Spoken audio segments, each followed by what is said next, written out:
Welcome to my channel. 2025 SSLC ವಾರ್ಷಿಕ ಪರೀಕ್ಷೆಯಲ್ಲಿ ಗಣಿತ ವಿಷಯದ ಕುರಿತಾಗಿರುವ ಒಂದು ವಿಷಯವನ್ನ ತಮ್ಮ ಮುಂದೆ ಮಂಡಿಸ್ತಾ ಇದ್ದೇನೆ. ವಾರ್ಷಿಕ ಪರೀಕ್ಷೆ ಗಣಿತವನ್ನ ಅತ್ಯಂತ ಸುಲಭವಾಗಿ ನಾವು ಹೇಗ್ ಪಾಸ್ ಆಗ್ಬೇಕಂತಕ್ಕಂಥ ವಿಷಯವನ್ನ ಈ ದಿನ ಹೇಳ್ಕೊಡ್ತಾ ಇದ್ದೇನೆ. ಗಣಿತ ಸುಲಭವಾಗಿ ನಾವು ಪಾಸ್ ಆಗ್ಬೇಕಾದ್ರೆ ಏನ್ ಮಾಡ್ಬೇಕು ಅಂತಕ್ಕಂಥ ಅಂಶಗಳು ಈ ವಿಡಿಯೋದಲ್ಲಿ ಇದಾವೆ. ಗಣಿತ ಜೊತೆಗೆ ಗಣಿತದ ಪಾಸಿಂಗ್ ಪ್ಯಾಕೇಜ್ ಇದೆ ಮತ್ತು ಸ್ಕೋರಿಂಗ್ ಪ್ಯಾಕೇಜ್ ಇದೆ. ಎರಡು ಪ್ಯಾಕೇಜ್ಗಳನ್ನು ನಾನು ಒಟ್ಟಿಗೆ ನೀಡ್ತಾ ಇದ್ದೇನೆ.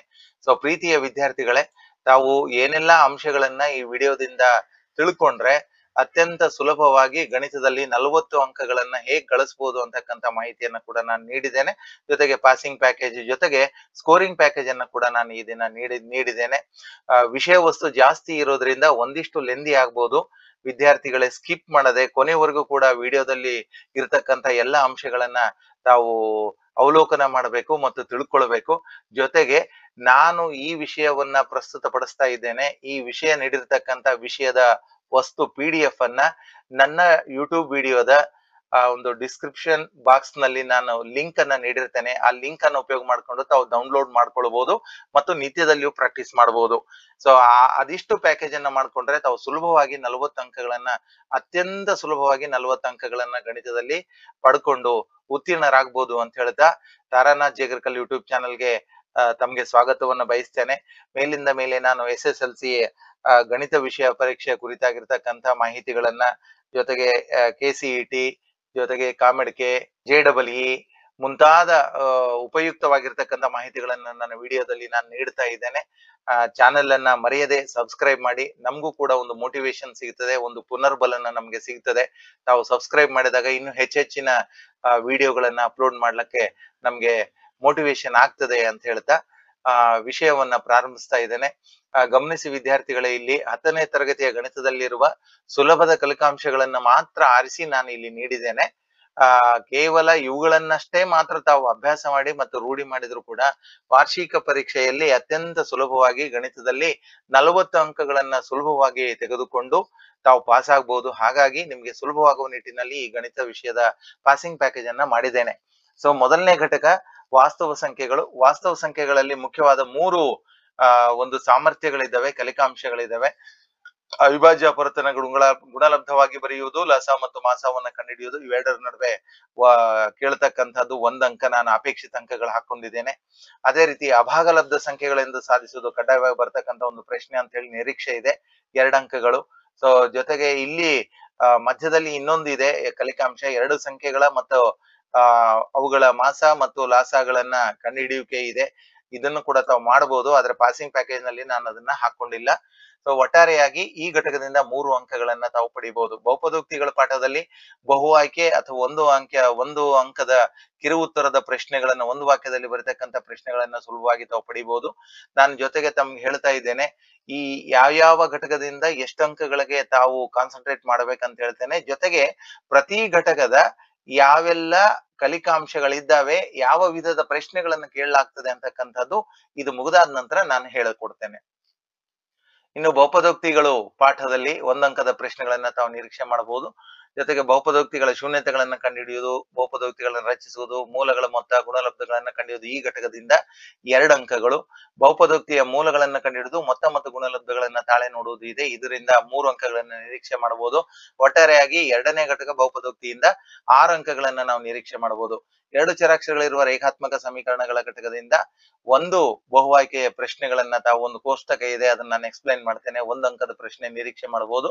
ವರ್ಜಿಸುವ ವಿಧಾನ ಅಥವಾ ಆದೇಶ ವಿಧಾನ ಇದೆ. ಸಾಮಾನ್ಯವಾಗಿ 2 ಸಮೀಕರಣಗಳನ್ನ ಕೊಟ್ಟುಬಿಟ್ಟು ಪರೀಕ್ಷೆಯಲ್ಲಿ ಬಿಡಿಸಿ ಅಂತ ಹೇಳಿ ಇದುವರೆಗೂ ಕೂಡ ಕೇಳಿದ್ದಾರೆ. ಹಾಗಾಗಿ ವರ್ಜಿಸುವ ವಿಧಾನ ತಮಗೆ ಸುಲಭ ಆಗ್ತದೆ, ಅದರಿಂದ 2 ಅಂಕಗಳು ಬರ್ತವೆ ಕಡ್ಡಾಯವಾಗಿ. ಈ ಘಟಕದಿಂದ ತಾವು 3 ಅಂಕಗಳಿಗೆ ಕಾನ್ಸಂಟ್ರೇಟ್ ಮಾಡಿ. ಜೊತೆಗೆ 4ನೇ ಘಟಕ ವರ್ಗ ಸಮೀಕರಣಗಳಿದ್ದಾವೆ, 1 ಅಂಕದ ಪ್ರಶ್ನೆ ಬರ್ತದೆ ವರ್ಗ ಸಮೀಕರಣಗಳಲ್ಲಿ. ಗಮನಿಸಿ, ಅದನ್ನು ಕೂಡ ಕಾನ್ಸಂಟ್ರೇಟ್ ಮಾಡಬೇಕು. ಅಪವರ್ತನ ವಿಧಾನದಿಂದ ವರ್ಗ ಸಮೀಕರಣಗಳನ್ನು ಬಿಡಿಸುವುದು 2 ಅಂಕಗಳು. ವರ್ಗ ಸಮೀಕರಣದ ಮೂಲಗಳ ಸ್ವಭಾವವನ್ನು ವಿವೇಚಿಸುವುದು ಕೂಡ 2 ಅಂಕಗಳು. ಒಟ್ಟಾರೆಯಾಗಿ ವರ್ಗ ಸಮೀಕರಣದ ಪಾಠದಿಂದ ನೀವು 5 ಅಂಕಗಳನ್ನ ನಿರೀಕ್ಷೆ ಮಾಡಬಹುದು ಮತ್ತು 5 ಅಂಕಗಳಿಗೆ ತಾವು ತಯಾರಿಯನ್ನ ಮಾಡಬಹುದು.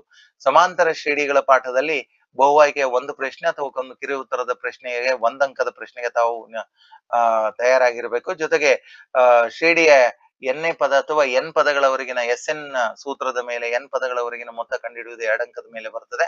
ಒಟ್ಟಾರೆ 3 ಅಂಕಗಳನ್ನ ಸಮಾಂತರ ಶ್ರೇಣಿಯಲ್ಲಿ ನಿರೀಕ್ಷೆ ಮಾಡಿ ಅದಕ್ಕೆ ತಾವು ತಯಾರಾಗಬೇಕಾಗ್ತದೆ. ಇನ್ನು ತ್ರಿಭುಜಗಳು ಪಾಠದಲ್ಲಿ ಥೇಲ್ಸ್ ಪ್ರಮೇಯ ಮತ್ತು ಥೇಲ್ಸ್ನ ವಿಲೋಮ ಪ್ರಮೇಯ, ಕೋನ ಪ್ರಮೇಯ ಈ ಎಲ್ಲಾ ಪ್ರಮೇಯದ ಹೇಳಿಕೆಗಳನ್ನು ನೋಡ್ಕೊಳ್ರಿ. ಥೇಲ್ಸ್ ಪ್ರಮೇಯದ ವಿಲೋಮ ವ್ಯಾಖ್ಯಾನದ ಮೇಲೆ 1 ಅಂಕವನ್ನ ನಿರೀಕ್ಷೆ ಮಾಡಬಹುದು. ಜೊತೆಗೆ ತ್ರಿಭುಜಗಳ ಮೇಲಿನ ಪ್ರಮೇಯಗಳೇನಿದ್ದಾವೆ ಈ ಪ್ರಮೇಯಗಳಿಂದ ನಾವು 4 ಅಂಕಗಳನ್ನ ನಿರೀಕ್ಷೆ ಮಾಡಬಹುದು. ಒಟ್ಟಾರೆಯಾಗಿ ತ್ರಿಭುಜಗಳ ಒಂದು ಘಟಕದಿಂದ 5 ಅಂಕಗಳನ್ನ ತಾವು ಪಡೀಲೇಬೇಕು. ಇನ್ನು ನಿರ್ದೇಶಾಂಕ ರೇಖಾ ಗಣಿತ 1 ಅಂಕದ ಪ್ರಶ್ನೆ, ಬಹುಆಯ್ಕೆಯ ಪ್ರಶ್ನೆ ಮೇಲೆ ಕಾನ್ಸಂಟ್ರೇಟ್ ಮಾಡಿ. ಇನ್ನು ದೂರ ಸೂತ್ರ, ಮಧ್ಯಬಿಂದು ಸೂತ್ರದ ಮೇಲಿನ ಸಮಸ್ಯೆಗಳು ಬರ್ತವೆ 2 ಅಂಕ. ಒಟ್ಟಾರೆಯಾಗಿ ಈ ಘಟಕದಿಂದ ನಿರ್ದೇಶಾಂಕ ರೇಖಾ ಗಣಿತದಿಂದ 3 ಅಂಕಗಳಿಗೆ ತಾವು ತಯಾರಾಗಿರಬೇಕು. ಇನ್ನು ವೃತ್ತಗಳು ಪಾಠದಿಂದ 10ನೇ ಘಟಕ ವೃತ್ತಗಳು ಪಾಠದಿಂದ ವೃತ್ತದ ಮೇಲಿನ ಪ್ರಮೇಯ ಕಡ್ಡಾಯವಾಗಿ 2 ಇದ್ದಾವೆ, ಅದರಲ್ಲಿ 1 ಕಂಪಲ್ಸರಿ ಕೇಳ್ತಾರೆ. ಸೊ ಅದನ್ನ 3 ಅಂಕಕ್ಕೆ ತಾವು ಪ್ರಿಪೇರ್ ಆಗಿ. ಇನ್ನ ನೆಕ್ಸ್ಟ್ ಬರತಕ್ಕಂಥದ್ದು ಅಂದ್ರೆ 12ನೇ ಘಟಕ ಮೇಲ್ಮೈ ವಿಸ್ತೀರ್ಣಗಳು ಮತ್ತು ಘನಫಲಗಳು. ಈ ಮೇಲ್ಮೈ ವಿಸ್ತೀರ್ಣಗಳು ಮತ್ತು ಘನಫಲಗಳಿಗೆ ಸಂಬಂಧಪಟ್ಟಂತೆ ಒಂದು 6 ಘನಾಕೃತಿಗಳಿದ್ದಾವೆ. 6 ಘನಾಕೃತಿಗಳಿಗೆ 3 ಸೂತ್ರಗಳಂದ್ರೆ 6 3 18 ಸೂತ್ರಗಳನ್ನ ತಾವು ಪರ್ಫೆಕ್ಟ್ ಮಾಡಿ 1 ಅಂಕವನ್ನ ಖಂಡಿತವಾಗಿ ತಾವು ಪಡಿತೀರಿ. ಇನ್ನು ಸಂಖ್ಯಾಶಾಸ್ತ್ರದಲ್ಲಿ ಬರ್ತಕ್ಕಂಥ ಮುಖ್ಯವಾದ 3 ಸೂತ್ರಗಳಿದ್ದಾವೆ. ವರ್ಗೀಕೃತ ದತ್ತಾಂಶಗಳ ಮೇಲಿನ ಒಂದು ಸಣ್ಣ ಸರಳ ಸಮಸ್ಯೆಗಳೇನಾದ್ರೂ ಕೊಡಬಹುದು 1 ಅಂಕದ್ದು. ಸೊ ಅದನ್ನ ನಿರೀಕ್ಷೆ ಮಾಡಬಹುದು. ವರ್ಗೀಕೃತ ದತ್ತಾಂಶಗಳಿಗೆ ಸರಾಸರಿ, ಮಧ್ಯಾಂಕ ಅಥವಾ ಬಹುಲಕ ಕಂಡುಹಿಡಿಯುತ್ತೆ. ಅವು ಯಾವುದೇ ಕಾರಣಕ್ಕೂ ಅತ್ಯಂತ ಸುಲಭವಾಗಿ ವಿಧಾನವಾಗಿ ಇರುತ್ತದೆ. ಈ 3 ಅಂಕಗಳಿರ್ತವೆ. ಒಟ್ಟಾರೆಯಾಗಿ ಸಂಖ್ಯಾಶಾಸ್ತ್ರದ ಘಟಕದಿಂದ 4 ಅಂಕಗಳಿಗೆ ತಾವು ತಯಾರಾಗಿರಬೇಕು. ಇನ್ನು ಸಂಭವನೀಯತೆ ಇದೆ. ಸಂಭವನೀಯತೆ ಬಹು ಆಯ್ಕೆ ಒಂದು ಪ್ರಶ್ನೆ ಅಥವಾ ಒಂದು ಕಿರು ಉತ್ತರದ ಒಂದು ಪ್ರಶ್ನೆ. ಸೊ ಒಟ್ಟಾರೆಯಾಗಿ 2 ಅಂಕಗಳು ಸಂಭವನೀಯತೆಯಿಂದ ಒಂದು ಪ್ರಶ್ನೆ, 1 ಅಂಕದ 2 ಪ್ರಶ್ನೆಗಳು ಬರ್ತವೆ. ಇನ್ನು ನಾಣ್ಯಗಳು, ದಾಳಗಳು, ಕಾರ್ಡ್ಗಳು, ಗೋಲಿ, ಹಣ್ಣುಗಳು ಮುಂತಾದ ಹೊಸ ಸಮಸ್ಯೆಯನ್ನು ಕೂಡ ಸೃಷ್ಟಿ ಮಾಡಿ ಕೊಡಬಹುದು. ಅದು 2 ಅಂಕದ ಸಮಸ್ಯೆ ಕೇಳುತ್ತಾರೆ. ಒಟ್ಟಾರೆಯಾಗಿ ಸಂಭವನೀಯತೆ 4 ಅಂಕಗಳಿಗೆ ತಾವು ತಯಾರಾಗಿರ್ಲೇಬೇಕು. ಒಟ್ಟಾರೆ ಗಮನಿಸಿ ವಿದ್ಯಾರ್ಥಿಗಳ, ಇಲ್ಲಿ ಪ್ರತಿ ಘಟಕದ ನಾವು ಯಾವ ಘಟಕಗಳಿಗೆ ಕಾನ್ಸಂಟ್ರೇಟ್ ಮಾಡ್ಬೇಕಂತ ಹೇಳಿದ್ದೇನೆ ಆ ಘಟಕಗಳನ್ನ ಮಾತ್ರ ತಾವು ಕಾನ್ಸಂಟ್ರೇಟ್ ಮಾಡಿದ್ರೆ ಒಟ್ಟು ಇಲ್ಲಿ 40 ಅಂಕಗಳನ್ನ ಸುಲಲಿತವಾಗಿ ತಾವು ಪಡಿಬಹುದು. ಇನ್ನು ನಾನು ಆಗತಾನೆ ಹೇಳಿದೆ ಪಾಸಿಂಗ್ ಪ್ಯಾಕೇಜ್ ಜೊತೆಗೆ ಸ್ಕೋರಿಂಗ್ ಪ್ಯಾಕೇಜ್ ಅಂತಿದೆ. ಈ ಸ್ಕೋರಿಂಗ್ ಪ್ಯಾಕೇಜ್ ನಲ್ಲಿ ಕೂಡ ನಾನು ಈ ವಿವರಣೆಯನ್ನ ಕೂಡ ನೀಡಿದ್ದೇನೆ. ತಾವು ಆ ವಿವರಣೆಯನ್ನ ನಾನೇನು ಡಿಸ್ಕ್ರಿಪ್ಷನ್ ಬಾಕ್ಸ್ ನಲ್ಲಿ ಆ ಲಿಂಕ್ ಅನ್ನ ಕೊಟ್ಟಿರ್ತೇನೆ, ತಾವು ಅದನ್ನ ಗಮನಿಸಿ. ಇದರಲ್ಲಿ 50 ಅಂಕಗಳನ್ನ ತಾವು ಪಡಿಬಹುದು. 50 ಪ್ಲಸ್ ತಮ್ಮ ಸ್ಕೂಲ್ ನಲ್ಲಿ ನೀಡತಕ್ಕಂತ ಅಂಕಗಳನ್ನ ಪರಿಗಣಿಸಿದ್ರೆ ಸುಮಾರು 68, 69, 70 ಅಂಕಗಳ ಸ್ಕೋರಿಂಗ್ ಅನ್ನು ಕೂಡ ತಾವು ಮಾಡ್ಕೊಳ್ಬಹುದು. ಇನ್ನು ಘಟಕಕ್ಕೆ ನಾನು ಬರ್ತೇನೆ ಅಂತ ಹೇಳಿದ್ದೆ. ವಾಸ್ತವ ಸಂಖ್ಯೆಗಳಿಂದ ಇದ್ರ ಜೊತೆಗೆ ಕೂಡ ಔಟ್ ಆಫ್ ಔಟ್ ಪಡಿಬೇಕಾಯ್ತು ಅಂತಂದ್ರೆ ಏನೆಲ್ಲ ನಾವು ಸಾಮರ್ಥ್ಯಗಳನ್ನ ನಿರೀಕ್ಷೆ ಮಾಡಬಹುದು ಪ್ರಶ್ನೆಗಳಂಬುದು ಕೂಡ ಒಂದು ಮಾಹಿತಿ ಇಲ್ಲಿ ಕೊಟ್ಟಿದ್ದೇನೆ. ತಾವು ಔಟ್ ಆಫ್ ಔಟ್ ಮಾಡ್ಲಿಕ್ಕೆ ಕೂಡ ಇಲ್ಲಿ ಅನುಕೂಲ ಆಗ್ತದೆ. ಇದು ಕೂಡ ಒಂದು ಸ್ಕೋರಿಂಗ್ ಪ್ಯಾಕೇಜ್. ಇನ್ನು ಪಾಸಿಂಗ್ ಪ್ಯಾಕೇಜ್ 40 ಅಂಕಗಳಿಗೆ ನೀಡಿದ್ರಲ್ಲಿ ಮೊದಲನೇ ಘಟಕ ಅವಿಭಾಜ್ಯ ಅಪವರ್ತನಗಳ ಗುಣಲಬ್ಧವಾಗಿ ಬರೆಯುವುದು, ಲಸ ಮತ್ತು ಮಾಸವನ್ನ ಕಂಡುಹಿಡಿಯುವುದು ಅಂತಿದೆ. ಅದಕ್ಕೆ 1 ಅಂಕವನ್ನ ನೀವು ತಯಾರಾಗಬೇಕಾಗ್ತದೆ. ಇನ್ನು ಅಭಾಗಲಬ್ಧ ಸಂಖ್ಯೆ ಎಂದು ಸಾಧಿಸಿ ಅಂತಕ್ಕಂಥದ್ದು 2 ಅಂಕಕ್ಕೆ ಕೇಳ್ತಾರೆ, ಅಥವಾ 3 ಅಂಕಕ್ಕೂ ಕೂಡ ಕೇಳಬಹುದು. ನಾನು ಒಟ್ಟಾರೆಯಾಗಿ 2 ಅಂಕ ಅಂತ ಹೇಳಿ ಪರಿಗಣಿಸಿ ಈ ಘಟಕದಿಂದ 3 ಅಂಕಗಳನ್ನು ನಾನು ಇದು ಮಾಡಿದ್ದೇನೆ. ಸೊ ಗಮನಿಸಿ, ಇಲ್ಲಿ ವಿದ್ಯಾರ್ಥಿಗಳೇ ಒಂದು ಎಕ್ಸಾಂಪಲ್ ಕೊಟ್ಟಿದ್ದೇನೆ. ಈಗ ನೀಡಿರ್ತಕ್ಕಂಥ ಒಂದು 156 ಈ ಸಂಖ್ಯೆಗೆ ಅವಿಭಾಜ್ಯ ಅಪವರ್ತನಗಳ ಮೂಲಕ ಒಂದು ಅವಿಭಾಜ್ಯ ಅಪವರ್ತನಗಳ ಗುಣಲಬ್ಧವಾಗಿ ಹೇಗೆ ಬರಿಬಹುದು ಅಂತ ಒಂದು ಮಾಹಿತಿಯನ್ನ ನಾನು ಇಲ್ಲಿ ನೀಡಿದ್ದೇನೆ. ಅದರ ಪ್ರಕಾರ ತಾವು ಇಲ್ಲಿ ವಿದ್ಯಾರ್ಥಿಗಳೇ ಇಲ್ಲಿ ತಾವು ಬಳಸ್ತಕ್ಕಂತ ಸಂಖ್ಯೆಗಳು ಅವಿಭಾಜ್ಯ ಸಂಖ್ಯೆಗಳೇ ಆಗಿರ್ಬೇಕೆಂಬುದನ್ನ ಕಡ್ಡಾಯವಾಗಿ ಗಮನಿಸಿ. ಇಲ್ಲಿ ನೀವೇ ಪ್ರಯತ್ನಿಸಿ ಅಂತಕ್ಕಂಥ ಒಂದಿಷ್ಟು ಮಾಹಿತಿಯನ್ನು ನೀಡಿದ್ದೇನೆ, ಅವುಗಳನ್ನ ತಾವು ಪ್ರಯತ್ನಿಸಿ. ಇನ್ನ ಮುಖ್ಯವಾಗಿರ್ತಕ್ಕಂಥದ್ದು ಬಹಳ ಕಂಪಲ್ಸರಿ ಬರ್ತಕ್ಕಂಥ ಪ್ರಶ್ನೆ √2 ಒಂದು ಅಭಾಗಲಬ್ಧ ಸಂಖ್ಯೆ ಎಂದು ಸಾಧಿಸಿ. ನೀವು ಗಮನಿಸಿ, √2, √3, √5, √7 ಈ 4 ಸಮಸ್ಯೆಗಳಿಗೆ ನೀವು ಸಾಲ್ವ್ ಮಾಡಿ ಖಂಡಿತವಾಗಿಯೂ ಎಕ್ಸಾಮ್ ನಲ್ಲಿ ಯಾವ್ದು ಕೊಟ್ಟರು ಕೂಡ ತಾವು ಬಿಡಿಸ್ಲಕ್ ಸಮರ್ಥ ಇರ್ತೀರಿ. ಅದನ್ನೇ ನಾನು ಇಲ್ಲಿ ಕೊಟ್ಟಿರೋದು. ಇನ್ನು 5 - √3 ಒಂದು ಅಭಾಗಲಬ್ಧ ಸಂಖ್ಯೆ ಎಂದು ಸಾಧಿಸಿ ಅಂತ ಕಡ್ಡಾಯವಾಗಿ ಕೇಳ್ತಕ್ಕಂಥ ಪ್ರಶ್ನೆ. ಆದ್ರೆ ಇದನ್ನೇ ಕೇಳಲ್ಲ. 5 - √3, 5 + √3, 2 + √3, 2 - √3 ನೀವೇ ಸಮಸ್ಯೆಯನ್ನ ಸೃಷ್ಟಿ ಮಾಡಿ ಹಾಕೊಂಡು ತಾವು ಆ ಸಮಸ್ಯೆಗಳನ್ನು ಬಿಡಿಸ್ಲಿಕ್ಕೆ ಸಮರ್ಥರಾಗಬೇಕು. ಇನ್ನು ಬಹುಪದೋಕ್ತಿಗಳಿಗೆ ಸಂಬಂಧಪಟ್ಟಿರ್ತಕ್ಕಂಥ ಈ ಒಂದು ಘಟಕದಿಂದ ನಾನು ಒಟ್ಟಾರೆ 6 ಅಂಕ ಅಂತ ಹೇಳಿದ್ದೆ. 1 ಅಂಕದ ಪ್ರಶ್ನೆಗಳು ಗಮನಿಸಿ. ರೇಖಾತ್ಮಕ ಬಹುಪದೋಕ್ತಿ, ವರ್ಗ ಬಹುಪದೋಕ್ತಿ, ಘನ ಬಹುಪದೋಕ್ತಿಗಳ ಈ ಮುಂತಾದ ವಿಧಗಳನ್ನ ಸರಿಯಾಗಿ ನೋಡ್ಕೊಳ್ರಿ. ಆ ರೇಖಾತ್ಮಕ ಬಹುಪದೋಕ್ತಿ, ವರ್ಗ ಬಹುಪದೋಕ್ತಿ ಮತ್ತು ಘನ ಬಹುಪದೋಕ್ತಿಗಳಿಗೆ ಉದಾಹರಣೆಗಳನ್ನ ಕೂಡ ನೋಡ್ಕೊಳ್ರಿ. ಈ ಕೊಟ್ಟಿರ್ತಕ್ಕಂಥವುಗಳನ್ನ ನೀವೇ ಪ್ರಯತ್ನಿಸಿ ಅಂತ ಹೇಳಿ ಕೂಡ ನಾನು ನೀಡಿದ್ದೇನೆ. ಆ ವಿಭಾಗಗಳನ್ನ ಮಾಡ್ತಕ್ಕಂಥದ್ದು. ಇನ್ನು ಮುಖ್ಯವಾಗಿ ಅಂತಂದ್ರೆ ಮಹತ್ತಮ ಘಾತದ ಮೇಲೆ ಒಂದು ಪ್ರಶ್ನೆ ಕೇಳಬಹುದು. ಆ ಕೊಟ್ಟಿರುವ ಚರಾಕ್ಷರದ ಮಹತ್ತಮ ಘಾತ ಯಾವ್ದು ಇರ್ತದೆ ಅದು ಮಹತ್ತಮ ಘಾತ ಆ ಬಹುಪದೋಕ್ತಿದಾಗ್ತದೆ. ಸೊ ಅದಕ್ಕೂ ಕೂಡ ನಾನು ಇಲ್ಲಿ ಎಕ್ಸಾಂಪಲ್ ಆಗಿ ಕೊಟ್ಟಿದ್ದೇನೆ. ಅದನ್ನ ತಾವು ಮಾಡ್ಕೊಂಡ್ರೆ ಆ ರೀತಿ ಒಂದ್ ಅಂಕ ನಿರೀಕ್ಷೆ ಮಾಡಬಹುದು. ಅಥವಾ ಈ ರೀತಿಯ ಕೆಲವು ಗ್ರಾಫ್ ಗಳನ್ನ ಕೊಟ್ಬಿಟ್ಟು ಆ ಗ್ರಾಫು ವಕ್ರ ನಕ್ಷೆ ಅಥವಾ ಈ ರೇಖಾ ನಕ್ಷೆ ಎಕ್ಸ್ ಅಕ್ಷದ ಮೇಲೆ ಎಲ್ಲೆಲ್ಲಿ ಕಟ್ ಆಗ್ತದೆ ಅಷ್ಟು ಶೂನ್ಯತೆಗಳು ಇರ್ತವೆ ಅಂತ ಹೇಳಿ ತಮ್ಗೆ ಗೊತ್ತಿರ್ತದೆ. ಅದರ ಆಧಾರದ ಮೇಲೂ ಕೂಡ ಒಂದಂಕದ ಪ್ರಶ್ನೆಯನ್ನ ನಾವು ನಿರೀಕ್ಷೆ ಮಾಡಬಹುದು. ಇನ್ನು ಬಹುಪದೋಕ್ತಿಗಳನ್ನು ರಚಿಸುವುದು, ಬಹುಪದೋಕ್ತಿಗಳ ಮೂಲಗಳ ಮೊತ್ತ ಮತ್ತು ಗುಣಲಬ್ಧಗಳನ್ನ ಕಂಡುಹಿಡಿದು ಅಂತಕ್ಕಂಥದ್ದಿದೆ. ಆ ಶೂನ್ಯತೆಗಳನ್ನ ಕಂಡುಹಿಡಿಯೋದು ಹೇಗೆ, ಇದನ್ನೆಲ್ಲ ಇಲ್ಲಿ ನಾನು ಎಕ್ಸಾಂಪಲ್ ಆಗಿ ನಾನು ಕೂಡ ನೀಡಿದ್ದೇನೆ. ತಾವು ಅವುಗಳನ್ನ ಪ್ರಾಕ್ಟೀಸ್ ಮಾಡಿ. ಇನ್ನು ಶೂನ್ಯತೆಗಳನ್ನ ಕಂಡುಹಿಡಿಯುವುದು ಮಧ್ಯದ ಪದ ವಿಭಜಿಸುವ ವಿಧಾನದಿಂದನೇ ತಾವು ಮಾಡ್ಕೊಳ್ರಿ.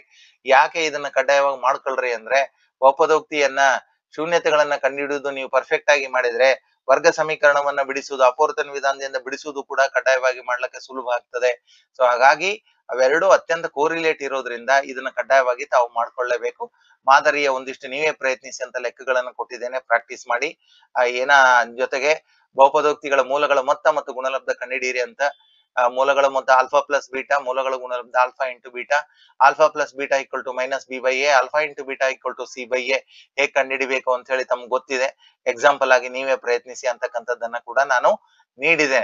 ಇನ್ನ ಶೂನ್ಯತೆಗಳನ್ನ ಕಂಡುಹಿಡಿದು ಮತ್ತು ಸಾಗುಣಕಗಳ ನಡುವಿನ ಸಂಬಂಧವನ್ನ ಬರೀರಿ ಅಂದ್ರೆ ಈ ತಾಳೆ ನೋಡಿ ಅಂದ್ರೆ ಈ ಪ್ರಶ್ನೆ 3 ಅಂಕಕ್ಕೆ ಬರ್ತದೆ. ಒಂದು ಎಕ್ಸಾಂಪಲ್ ಆಗಿ ನಾನು ಇಲ್ಲಿ ಮಾಡಿದ್ದೇನೆ, ಅದನ್ನ ತಾವು ನೋಡ್ತಾ ಇದ್ದೀರಿ. ಮೂಲಗಳ ಮೊತ್ತ ಎಷ್ಟು, ಮೂಲಗಳ ಗುಣಲಬ್ಧ ಎಷ್ಟು, ಆಮೇಲೆ ಆಲ್ಫಾ ಪ್ಲಸ್ ಬೀಟಾ ಎಷ್ಟು, ಆಲ್ಫಾ ಮೈನಸ್ ಬೀಟಾ ಎಷ್ಟು, ಇವೆರಡು ತಾಳೆ ಆಗ್ತದೆ ಎಡಭಾಗ ಮತ್ತು ಬಲಭಾಗ ಎಂಬುದನ್ನ ತಾವು ತೋರಿಸೋದ್ರಿಂದ 3 ಅಂಕಗಳನ್ನು ಸುಲಲಿತವಾಗಿ ತಾವು ಪಡಿಬಹುದು.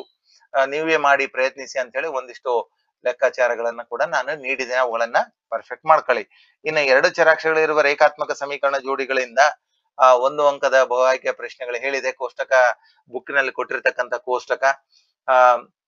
ಸಾಗುಣಕಗಳ ಅನುಪಾತದ ಹೋಲಿಕೆ ಏನಾಗ್ತದೆ, ನಕ್ಷಾ ಪ್ರತಿನಿಧಿಸುವಿಕೆ ಆದಾಗ ರೇಖೆಗಳು ಹೇಗಾಗ್ತವೆ, ಛೇದಿಸುವ ರೇಖೆಗಳ, ಆಯ್ಕೆಗೊಳ್ಳುವ ರೇಖೆಗಳ ಅಥವಾ ಸಮಾಂತರ ರೇಖೆಗಳ ಪರಿಹಾರಗಳು ಹೇಗಿರ್ತವೆ, ಅನನ್ಯ ಪರಿಹಾರವ, ಅಪರಿಮಿತ ಪರಿಹಾರವ, ಪರಿಹಾರವಿಲ್ವಾ, ಆಮೇಲೆ ಸಮೀಕರಣದ ವಿಧಗಳೇನು, ಸ್ಥಿರ ಜೋಡಿ ಸಮೀಕರಣವ, ಅವಲಂಬಿತ ಸ್ಥಿರ ಜೋಡಿನ, ಇದರ ಆಧಾರದ ಮೇಲೆ ಕಡ್ಡಾಯವಾಗಿ ಒಂದ್ ಅಂಕ ಬರ್ತದೆ. ಅದಕ್ಕೆ ಸಂಬಂಧಪಟ್ಟಂತೆ ನೀವೇ ಪ್ರಯತ್ನಿಸಿ ಅಂತ ಒಂದಿಷ್ಟು ಸಮಸ್ಯೆಗಳನ್ನ ಇಲ್ಲಿ ನೀಡಿದ್ದೇನೆ. ತಾವು ಅವುಗಳಿಗೆ ಪರಿಹಾರವನ್ನ ಕಂಡುಕೊಳ್ರಿ. ಇನ್ನು ಇದರಿಂದ ಬರ್ತಕ್ಕಂಥದ್ದು ಮತ್ತೊಂದು ಅಂತಂದ್ರೆ, ವರ್ಜಿಸುವ ವಿಧಾನದಿಂದ ಸಮಸ್ಯೆಗಳನ್ನ ಬಿಡಿಸಿ ಅಂತಕ್ಕಂಥದ್ದನ್ನ ಕೂಡ ನಾನು ನೀಡಿದ್ದೇನೆ. ಇಲ್ಲಿ ಗ್ರಾಫ್ ಕೂಡ ಇದೆ. ಹೆಚ್ಚಿನ ಸ್ಕೋರಿಂಗ್ ಪ್ಯಾಕೇಜ್ ಮಾಡಬೇಕಾದಾಗ 4 ಅಂಕದ ಪ್ರಶ್ನೆ, ತಾವು ಅದನ್ನ ಬಿಡಕ್ ಹೋಗ್ಬೇಡಿ. ಇನ್ನ ಪಾಸಿಂಗ್ ಪ್ಯಾಕೇಜ್ ನಲ್ಲಿ ನಾವು ಹೇಳ್ಬೇಕಾಯ್ತು ಅಂತಂದ್ರೆ, ಈ ವರ್ಜಿಸುವ ವಿಧಾನದಿಂದ ಸಮೀಕರಣಗಳನ್ನ ಬಿಡಿಸೋದು ಅಂತಿದೆ. ಇದು ನಕ್ಷಾ ವಿಧಾನದಿಂದ ಬಿಡಿಸಿರೋದು. ಇನ್ನ ಇದು ಆದೇಶ ವಿಧಾನ ಅಥವಾ ವರ್ಜಿಸುವ ವಿಧಾನ, ಇಲ್ಲೊಂದಿಷ್ಟು ಕೊಟ್ಟಿದ್ದೇನೆ, ತಾವು ಗಮನಿಸಿ. ತಾವು ಕೂಡ ಪ್ರಯತ್ನ ಪಟ್ಟು ಇನ್ನೊಂದಿಷ್ಟು ಹೆಚ್ಚೆಚ್ಚು ಸಮಸ್ಯೆಗಳನ್ನ ನಾನು ನೀಡಿದ್ದೇನೆ ಆಲ್ರೆಡಿ. ಆ ಸ್ಕೋರಿಂಗ್ ಪ್ಯಾಕೇಜ್ ಅನ್ನ ಪಡೆದುಕೊಂಡು ತಾವು ಹೆಚ್ಚೆಚ್ಚಾಗಿ ಮಾಡ್ಕೊಳ್ಳಿ. ಇನ್ನು ವರ್ಗ ಸಮೀಕರಣಗಳಿದಾವೆ. ವರ್ಗ ಸಮೀಕರಣಗಳಿಂದ ನಾನು 5 ಅಂಕಗಳಿಗೆ ನೀವು ತಯಾರಾಗಬೇಕು ಅಂತ ಹೇಳಿದ್ದೇನೆ. ಬಹು ಆಯ್ಕೆಯ 1 ಅಂಕದ ಪ್ರಶ್ನೆ ಬಿಡಬಾರ್ದು. ಅಪವರ್ತನ ವಿಧಾನದಿಂದ ವರ್ಗ ಸಮೀಕರಣ ಬಿಡಿಸೋದು ಹೇಳಿದೆ ಆಲ್ರೆಡಿ. ಬಹುಪದೋಕ್ತಿಗಳಲ್ಲಿ ಏನ್ ಬಿಡಿಸಿರ್ತೀರಿ ಅದೇ ವಿಧಾನದಿಂದ ಮಧ್ಯದ ಪದವನ್ನು ವಿಭಜಿಸುವ ವಿಧಾನದಿಂದ ಬಿಡಿಸ್ತಕ್ಕಂಥದ್ದು ಪರ್ಫೆಕ್ಟ್ ಮಾಡ್ಕೊಳ್ಳಿ. ವರ್ಗ ಸಮೀಕರಣದ ಮೂಲಗಳ ಸ್ವಭಾವವನ್ನು ವಿವರಿಸುವುದು ಕೂಡ ಕಡ್ಡಾಯವಾಗಿ ಕೊಡ್ತಾರೆ. ಒಂದಿಷ್ಟು ಮುಖ್ಯವಾದ ಸೂತ್ರಗಳನ್ನು ಕೂಡ ನಾನು ನೀಡಿದ್ದೇನೆ, ನೀವೇ ಪ್ರಯತ್ನಿಸಿ ಅಂತಕ್ಕಂಥದ್ದು. ಸೊ ಇಲ್ಲಿ ಅದರ ಆದರ್ಶ ರೂಪ ಏನು, ವರ್ಗ ಸಮೀಕರಣದ ಆದರ್ಶ ರೂಪ ಏನು, ಆಮೇಲೆ ಶೋಧಕದ ಬೆಲೆ ಏನು ಮುಂತಾದವುಗಳನ್ನ ಕೂಡ ಇಲ್ಲಿ ಕೇಳಬಹುದು. 1 ಅಂಕದ ಮೇಲೆ ಪ್ರಶ್ನೆಗಳು ಕೇಳ್ತಾರೆ. ಅಥವಾ b² - 4ac = 0 ಆದಾಗ ಮೂಲಗಳು ಹೇಗಿರ್ತವೆ ಅಂತ 1 ಅಂಕದ ಪ್ರಶ್ನೆ ಕೇಳಬಹುದು. ಇನ್ನು ಅಪವರ್ತನ ವಿಧಾನದಿಂದ ಬಿಡಿಸಿ ಅಂತ ನಾನು ಈಗಾಗಲೇ ಹೇಳಿದೆ.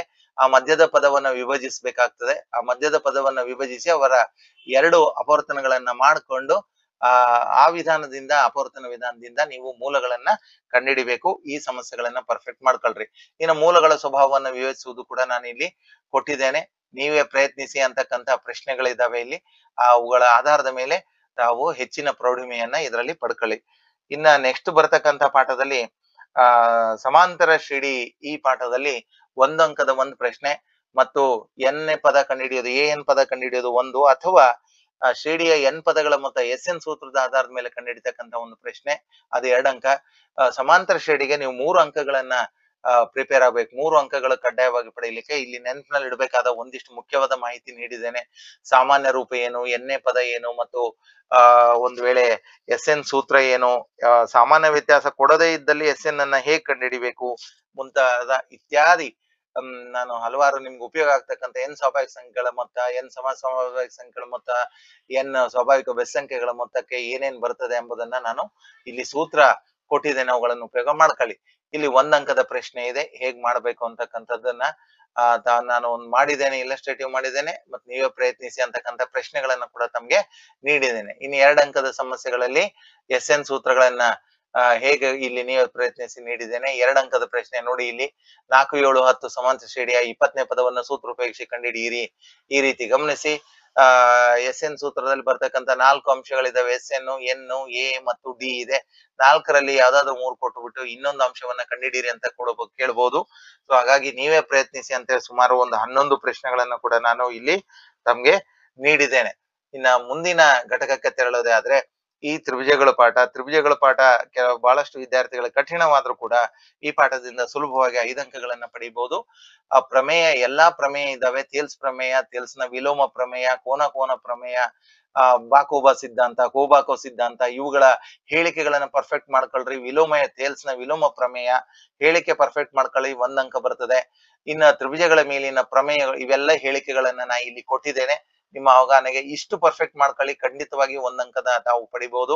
ಇನ್ನ ಥೇರಮ್ಗಳು ಬರ್ತವೆ, ಥೇಲ್ಸ್ ನ ಪ್ರಮೇಯ, ಮತ್ತೆ ಕೋನ ಪ್ರಮೇಯ, ಬಾಕೋಬಾ ಸಿದ್ಧಾಂತದ ಪ್ರಮೇಯ, ಥೇಲ್ಸ್ ನ ವಿಲೋಮ ಪ್ರಮೇಯ, ಇವುಗಳನ್ನ ಕೂಡ ನಾನು ಈ PDF ನ ಕೊನೆಯಲ್ಲಿ ಕೂಡ ಇಡೀ ತ್ರಿಭುಜಗಳ ಘಟಕದಿಂದ ಸುಮಾರು ಒಂದು ಏನಿಲ್ಲ ಅಂದ್ರೂ ಕೂಡ 4 ರಿಂದ 6 ಪ್ರಮೇಯಗಳನ್ನ ನಾನು ಸಾಧನೆ ಮಾಡಿರೋದು ಒಂದು PDF ಅನ್ನ ಕೂಡ ಅಟ್ಯಾಚ್ ಮಾಡಿದ್ದೇನೆ. ತಾವು ಅದನ್ನ ಬಳಸ್ಕೊಳ್ಬಹುದು. ಇದು ತ್ರಿಭುಜಗಳ ಘಟಕದಿಂದ ತಮ್ಗೆ ಕಡ್ಡಾಯವಾಗಿ 5 ಅಂಕಗಳನ್ನ ಪಡೆಯಲಿಕ್ಕೆ ಬೇಕಾಗಿರ್ತಕ್ಕಂಥದ್ದನ್ನ ತಾವು ಗಮನಿಸಿ.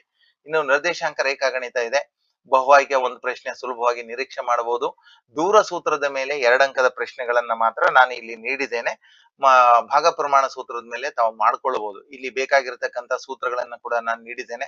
ಇಲ್ಲಿ ದೂರವನ್ನ ಕಂಡುಹಿಡಿತಕ್ಕಂಥದ್ದು, ಸೊ 1 ಅಂಕದ ಪ್ರಶ್ನೆಗಳ ಕೂಡ ನಾನು ಇಲ್ಲಿ ಮಾಡಿದ್ದೇನೆ. ಜೊತೆಗೆ ಅವುಗಳನ್ನ ಸಮಸ್ಯೆಗಳನ್ನ ಹೇಗ ಸಾಲ್ವ್ ಮಾಡಬೇಕು, ದೂರವನ್ನು ಹೇಗೆ ಕಂಡುಹಿಡಿಯಬೇಕು, ಮೂಲ ಬಿಂದುವಿನಿಂದ ಮತ್ತೊಂದು ಬಿಂದು ನಡುವಿನ ದೂರ, ಅಥವಾ 2 ಬಿಂದುಗಳ A ಮತ್ತು B ಬಿಂದುಗಳಿದ್ದಾವೆ, A 2,3, B 4,1, ಈ ಬಿಂದುಗಳ ನಡುವಿನ ದೂರವನ್ನು ಹೇಗೆ ಕಂಡುಹಿಡಿಬೇಕು ಅಂತಕ್ಕಂಥದ್ದನ್ನ ಕೂಡ ನಾನು ಇಲ್ಲಿ ಬಿಡಿಸಿದ್ದೇನೆ. ತಾವು ಕೂಡ ಬಿಡಿಸ್ಲಿಕ್ಕೆ ನೀವೇ ಪ್ರಯತ್ನಿಸಿ ಅಂತಕ್ಕಂಥ ಒಂದು ಇದರಲ್ಲಿ ಕೂಡ ನಾನು ಇಲ್ಲಿ ನೀಡಿದ್ದೇನೆ. ನೋಡಿ, ಇಲ್ಲಿ ನೀವೇ ಪ್ರಯತ್ನಿಸಿ ಅಂತ ಹೇಳಿ ತಾವೆಲ್ಲರೂ ಕಡ್ಡಾಯವಾಗಿ ಇವಿಷ್ಟನ್ನ ನಾವು ಮಾಡ್ಲೇಬೇಕಾಗ್ತದೆ ಪಾಸ್ ಆಗ್ಬೇಕಾದ್ರೆ. ಇನ್ನು ನೆಕ್ಸ್ಟ್ ಘಟಕ ಬರ್ತಕ್ಕಂಥದ್ದು ವೃತ್ತಗಳು ಅಂತಕ್ಕಂಥ ಪಾಠ. ಈ ವೃತ್ತಗಳು ಪಾಠದಿಂದ ಅತ್ಯಂತ ಸುಲಭವಾಗಿ ತಾವು 3 ಅಂಕವನ್ನ ಬಿಡದೆ ಪಡಿಬಹುದು. ಏಕೆಂದ್ರೆ ವೃತ್ತದಲ್ಲಿ ಇರ್ತಕ್ಕಂಥ ಅದು 2 ಪ್ರಮೇಯಗಳಿದಾವೆ. ಆ 2 ಪ್ರಮೇಯಗಳಿಂದ ತಾವು ನೋಡಿ, 2 ಪ್ರಮೇಯಗಳು ಬಾಹ್ಯ ಬಿಂದುವಿನಿಂದ ವೃತ್ತಕ್ಕೆ ಎಳೆದ ಸ್ಪರ್ಶಕಗಳ ಉದ್ದಗಳು ಸಮ ಆಗಿರ್ತವೆ ಅಂತ ಹೇಳಿ ಸಾಧಿಸೋದು. ಇನ್ನೊಂದು, ವೃತ್ತದ ಮೇಲಿನ ಯಾವನೇ ಬಿಂದುವಿನಲ್ಲಿ ಎಳೆದ ಸ್ಪರ್ಶಕವು ಸ್ಪರ್ಶ ಬಿಂದುವಿನಲ್ಲಿ ಎಳೆದ ತ್ರಿಜ್ಯಕ್ಕೆ ಲಂಬವಾಗಿರ್ತದೆ ಅಂತಕ್ಕಂಥದ್ದು ಕೂಡ ತಾವು ಸಾಧನೆ ಮಾಡಿದ್ರೆ ಕಡ್ಡಾಯವಾಗಿ 3 ಅಂಕಗಳಿಗೆ ತಾವು ಇಲ್ಲಿ ಪ್ರಿಪೇರ್ ಆಗಬಹುದು. ಇನ್ನು ವೃತ್ತಗಳಿಗೆ ಸಂಬಂಧಿಸಿದ ವಿಸ್ತೀರ್ಣಗಳಿಗೆ ಇಲ್ಲಿ ಸೂತ್ರಗಳನ್ನ ನಾನು ನೀಡಿದ್ದೇನೆ.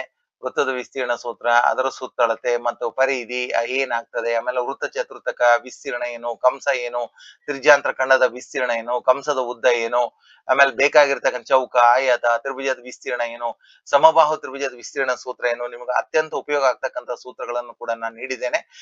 ನೋಡಿ, ಗಮನಿಸಿ, ಮುಖ್ಯವಾಗಿ ಈ ಪಾಠದಲ್ಲಿ ಬರ್ತಕ್ಕಂಥ ಈ ಸೂತ್ರಗಳು ಜೊತೆಗೆ ಇಲ್ಲಿ ನಾನು ನೀಡಿರ್ತಕ್ಕಂಥ ಸೂತ್ರಗಳನ್ನ ಕಡ್ಡಾಯವಾಗಿ ತಾವು ಮಾಡಿದ್ರೆ ನೀವ್ ಏನು ಈ ಘಟಕದಿಂದ ಯಾವುದೇ ಸಮಸ್ಯೆ ಅಟೆಂಡ್ ಮಾಡ್ಲಿಲ್ಲ ಅಂದ್ರೂ ಕೂಡ 1 ಅಂಕವನ್ನ ಅತ್ಯಂತ ಸುಲಭವಾಗಿ ತಾವು ಪಡಿಬಹುದು. ಇನ್ನು ಮುಖ್ಯವಾದ ಸುಲಭವಾದ ಪಾಠ ನಿಮ್ ವಿದ್ಯಾರ್ಥಿಗಳಿಗೆ ಅಂತಂದ್ರೆ ಅದು ಸಂಖ್ಯಾಶಾಸ್ತ್ರ ಬರ್ತದೆ. ಮೇಲ್ಮೈ ವಿಸ್ತೀರ್ಣಗಳು ಮತ್ತು ಘನಫಲಗಳು ಇದಾವೆ. ನಾನು ಅದಕ್ಕೂ ಮೊದಲು ನಾ ಹೇಳಿದೆ, ಪ್ರತಿ ಘನಫಲಗಳಿಗೂ ಕೂಡ ಪಾರ್ಶ್ವ ಮೇಲ್ಮೈ, ಪೂರ್ಣ ಮೇಲ್ಮೈ ಮತ್ತು ಘನಫಲ 3 ಸೂತ್ರಗಳು ಬರ್ತವೆ. ಆ 3 ಸೂತ್ರಗಳಲ್ಲಿ ಇಲ್ಲಿ ಇರ್ತಕ್ಕಂಥದ್ದು ನೋಡಿ, ಚೌಕಘನ, ಆಯತಘನ, ಸಿಲಿಂಡರು, ಶಂಕು, ಗೋಳ, ಅರ್ಧಗೋಳ, ಇಷ್ಟು 3 ಅಂತಂದ್ರೆ ತಾವು 18 ಸೂತ್ರಗಳನ್ನ ಪರ್ಫೆಕ್ಟ್ ಮಾಡಿದ್ರೆ ಕಡ್ಡಾಯವಾಗಿ 1 ಅಂಕವನ್ನ ತಾವು ಕಡ್ಡಾಯವಾಗಿ ಈ ಘಟಕದಿಂದ ಪಡಿಬಹುದು. ಇನ್ನು ಸಂಭವನೀಯತೆ ಸಂಖ್ಯಾಶಾಸ್ತ್ರ ಅಂತಕ್ಕಂಥ ಒಂದು ಪಾಠ ಇದೆ. ಸಂಖ್ಯಾಶಾಸ್ತ್ರ ಅಂತಕ್ಕಂಥ ಪಾಠದಲ್ಲಿ ಕಡ್ಡಾಯವಾಗಿ ಕೇಳ್ತಕ್ಕಂತ ಅಂಶಗಳ್ಯಾವು ಎಂಬುದನ್ನ ಗಮನಿಸಿ. ನೀವಿಲ್ಲಿ ಸೂತ್ರಗಳು ಮತ್ತು ವರ್ಗೀಕೃತ ದತ್ತಾಂಶಗಳ ಸರಳ ಸಮಸ್ಯೆಗಳಿಂದ ಒಂದ್ ಅಂಕವನ್ನ ನಾವು ನಿರೀಕ್ಷೆ ಮಾಡಬಹುದು. ಸರಾಸರಿ, ಮಧ್ಯಾಂಕ, ಬಹುಲಕ ಸೂತ್ರ ಇದೆ. ಜೊತೆಗೆ ಮಧ್ಯಾಂಕ, ಸರಾಸರಿ, ಬಹುಲಕಕ್ಕೆ ಪ್ರಾಯೋಗಿಕವಾಗಿರ್ತಕ್ಕಂಥ ಸಂಬಂಧ 3 ಮಧ್ಯಾಂಕ = 2 ಸರಾಸರಿ ಪ್ಲಸ್ ಬಹುಲಕ ಬಸ್ಸಮ್ಮ ಅಂತಕ್ಕಂಥ ಒಂದು ಸಂಕ್ಷಿಪ್ತ ಸೂತ್ರ ಇಟ್ಕೊಳ್ಳಿ. ಬ ಅಂದ್ರೆ ಬಹುಲಕ, ಸ ಅಂದ್ರೆ ಸರಾಸರಿ, ಮ ಅಂದ್ರೆ ಮಧ್ಯಾಂಕ, ಬಸ್ಸಮ್ಮ ಬ 1 2 3 ಹಾಕೊಳ್ಳಿ. 3 ಮಧ್ಯಾಂಕ = 2 ಸರಾಸರಿ ಪ್ಲಸ್ ಬಹುಲಕ. ಇದನ್ನ ನೆನಪಿನಲ್ಲಿ ಇಡ್ತಕ್ಕಂಥ ಚಿಕ್ಕದಾಗಿರ್ತಕ್ಕಂಥ ಒಂದು ಟ್ರಿಕ್ ಅಷ್ಟೇ ಇದು. ನೋಡಿ, ಇಲ್ಲಿ ಹಲವಾರು ನಾನು ಮಾಡಿದ್ದೇನೆ. ಸರಾಸರಿ ಕಂಡುಹಿಡಿಯೋದು ನೀವೇ ಪ್ರಯತ್ನಿಸಿ ಅಂತ ನೀಡಿದ್ದೇನೆ, ಬಹುಲಕ ಕಂಡುಹಿಡಿದಿದ್ದೇನೆ, ಮತ್ತೆ ನೀವೇ ಪ್ರಯತ್ನಿಸಿ ಅಂತ ನೀಡಿರ್ತಕ್ಕಂಥದ್ದು ಇದೆ. ಅದೇ ರೀತಿ ಮಧ್ಯಾಂಕ ಇದೆ, ಮಧ್ಯಾಂಕ ನೀಡಿರ್ತಕ್ಕಂಥದ್ದು ಇದೆ. ಇನ್ನು ಕೊನೆಯ ಘಟಕ, ಈ ಘಟಕದಲ್ಲಿ ಬರ್ತಕ್ಕಂಥದ್ದು ಅಂದ್ರೆ ಸಂಭವನೀಯತೆ. 4 ಅಂಕಗಳನ್ನ ತಾವು ಪಡ್ಕೊಳ್ಳೇಬೇಕು. 4 ಅಂಕಗಳ ನಿರೀಕ್ಷೆ ಹೊಂದಿರಲೇಬೇಕು. 1 ಅಂಕದ 1 ಪ್ರಶ್ನೆ ಅಥವಾ 1 ಅಂಕದ 2 ಪ್ರಶ್ನೆಗಳನ್ನ ಕೂಡ ಇಲ್ಲಿ ನೀಡಬಹುದು. ಬಹಳ ಮುಖ್ಯವಾಗಿರೋದು ಅಂದ್ರೆ ಸಂಭವನೀಯತೆ ಕಂಡುಹಿಡಿಯೋ ಸೂತ್ರ ಬೇಕು. ಘಟನೆಗಳಂದ್ರೇನು, ಪರಸ್ಪರ ಪೂರಕ ಘಟನೆಗಳಂದ್ರೇನು, ಪಿ ಆಫ್ ಇ ಅಂದ್ರೇನು, ಪಿ ಆಫ್ ಇ ಬಾರ್ ಅಂದ್ರೇನು, ಒಂದು ಘಟನೆಯ ಸಂಭವನೀಯತೆ 0 ಮತ್ತು 1 ನಡುವೆ ಇರ್ತದೆ. ಖಚಿತ ಘಟನೆಯ ಸಂಭವನೀಯತೆ 1, ಅಸಂಭವ ಘಟನೆಯ ಸಂಭವನೀಯತೆ 0.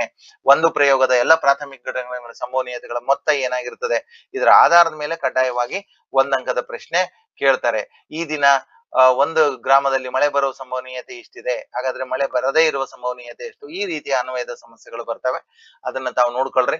ಇನ್ನ ದಾಳದ ಮೇಲಿನ ಸಮಸ್ಯೆಗಳು, ಜೊತೆಗೆ ನಾಣ್ಯ ಚಿಮ್ಮುವಿಕೆ ಮೇಲಿನ ಸಮಸ್ಯೆಗಳು, ಚೆನ್ನಾಗಿ ಕಲಿಸಿರುವ 52 ಎಲೆಗಳ ಕಟ್ಟಿನ ಮೇಲಿನ ಒಂದು ಸಮಸ್ಯೆಗಳು, ಹೀಗೆ ಹಲವಾರು ಸಮಸ್ಯೆಗಳಿದ್ದಾವೆ. ಅವುಗಳ ಒಟ್ಟು ಫಲಿತಾಂಶಗಳನ್ನ ತಾವು ನೋಡ್ಕೊಂಡು ಸರಿಯಾಗಿ ಬಿಡಿಸಿದ್ರೆ ಖಂಡಿತವಾಗಿಯೂ ಕೂಡ ಸಂಭವನೀಯತೆಯಿಂದ 4 ಅಂಕಗಳಿಗೆ ತಾವು ತಯಾರಾಗಲೇಬಹುದು.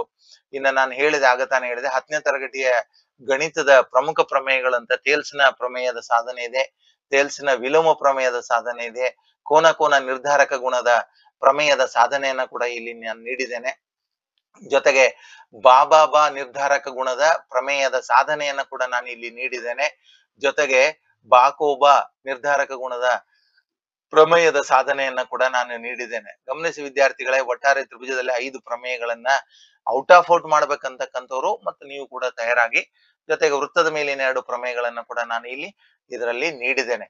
ಸೊ ವಿದ್ಯಾರ್ಥಿಗಳೇ ಗಮನಿಸಿ, ಮುಂಬರತಕ್ಕಂತ ದಿನಗಳಲ್ಲಿ ಈ 40 ಅಂಕಗಳಿಗೆ ತಾವು ಪ್ರಿಪೇರ್ ಆದ್ರೆ, ಕಡ್ಡಾಯವಾಗಿ ಇದೊಂದೇ ಇಟ್ಟುಕೊಂಡು ಪ್ರಿಪೇರ್ ಆದ್ರೆ ಖಂಡಿತವಾಗಿ ನಾನು ಹೇಳ್ತೇನೆ 40ಕ್ಕೆ 40 ಅಂಕಗಳನ್ನ ಅತ್ಯಂತ ಸುಲಭವಾಗಿ ತಾವು ಪಡಿಬಹುದು.